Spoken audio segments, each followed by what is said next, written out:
Bancada oposição Fretilin questiona. Governo se foi indemnização para a comunidade afetada ao alargamento da estrada e a área Lurumata, suco fatuhada, posto administrativo Dom Alessio.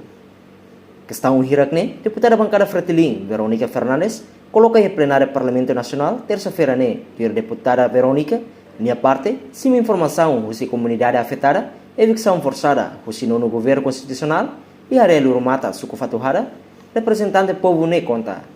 Comunidade Sira e a Loron Ronulo Fulanzulio tinha rua Ronulo Racing Lima se atou honi de equipa bahasa Sira husi Sira ne Helafatin inclui mob honi equipamento pesado baso Sira ne uma no rei privado ne Sira pertence mai be to ohin lorong ladau sim indemnização husi governo no ne deputada Verônica husi o Ministério Obras Públicas no teras propriedade tau atenção hori atamba preocupação comunidade Sira e a área afetada Lurumata fatuhada.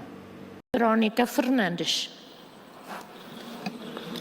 Bom dia, senhora Presidente. Obrigada, senhora Presidente, componente mesa. Bom dia, malo colega deputado Sira, meu povo do Timor-Leste. Dader kemana kita ne, hau karak, hato assunto importante tolo ne bem liga ho povo nessa situação.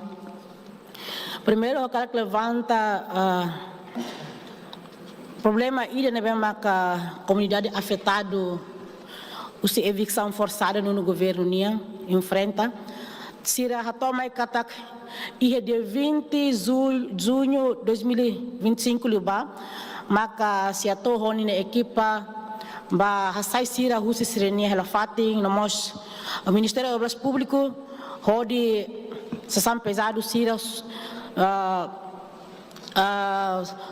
sobo sirne uma nomos sirne rei privado sirne mesmo pertence basira mas beto ohin lorong sida kusimi indemnização tamane maka husu ba Ministério competente Ministério Obras Públicas nomos teres propriedade favorita tamatang hela baitania comunidade sirne liliu sirne mesmo hela iha área Lurumata fatuhada ni tumbane tamato iha diração embasada América ni kotuk.